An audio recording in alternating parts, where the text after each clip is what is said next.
Hello students, we will discuss syllabus for IIM's Common Admission Test CAT, which is an MBA entrance exam, in this video today. Let us start with an overview of CAT examination. Indian Institute of Management conducts a national level common admission test every year for admissions in management courses of 13 IIMs and many other top B schools of India. Approximately 3 lakh students sit for this entrance test every year in order to pursue their dream of studying business. We will start with going through the pattern of previous year CAT examination. CAT 2011 had 2 sections. One was quantitative ability and data interpretation. Other was called verbal ability and logical reasoning. Each section had 30 questions and exam duration was 2 hours 35 minutes.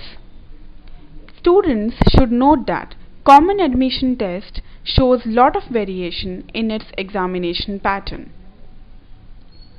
Let's begin with CAT Verbal Ability Syllabus. To crack verbal ability in CAT, aspirants need to brush up the following topics.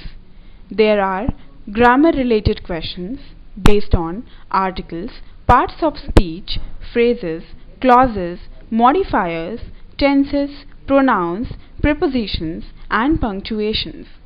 There are word-related problems based on antonyms, synonyms, manias and phobias, single and double meaning words, and many other similar topics, which involve knowledge of vocabulary.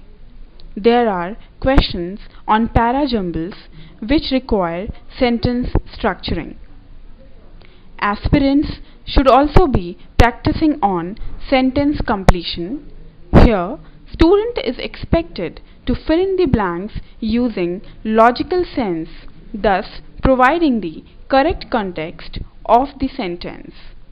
There are sentence jumbles where sentence is broken up into 4 or 5 parts in a jumbled form. The candidate is to pick up the answer that gives the correct order of the sentence. Now we will go through the syllabus of quantitative ability section. Problems in CAT quantitative ability need more than one conceptual application. For a good preparation, aspirants need to know the most important chapters.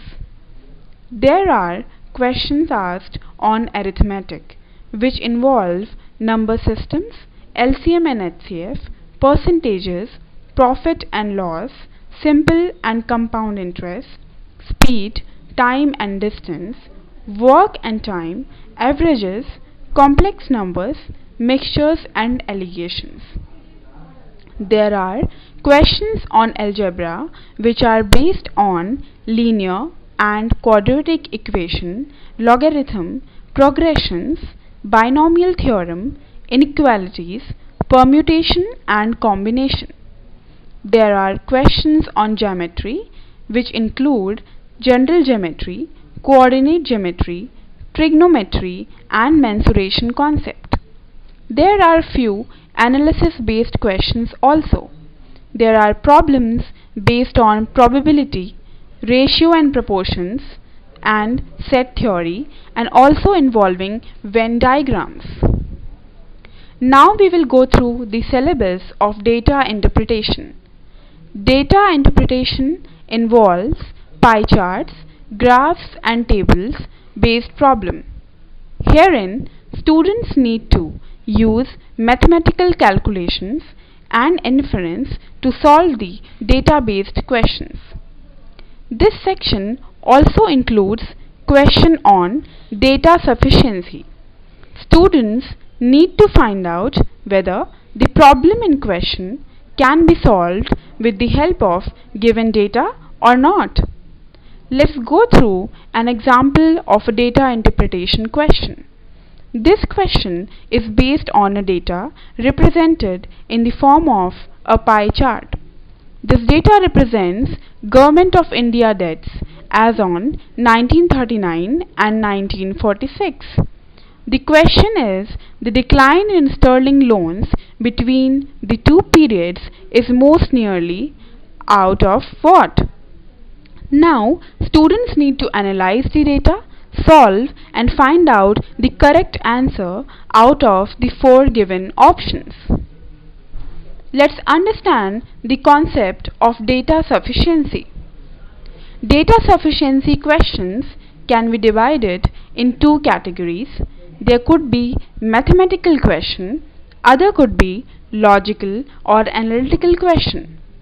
Here, candidate is to determine whether the information given in these statements can be taken alone. It means statement 1 or 2 alone is sufficient to answer it, or both these statements are required in the combination. Now, let's go through logical reasoning syllabus. It mainly includes the below mentioned concepts.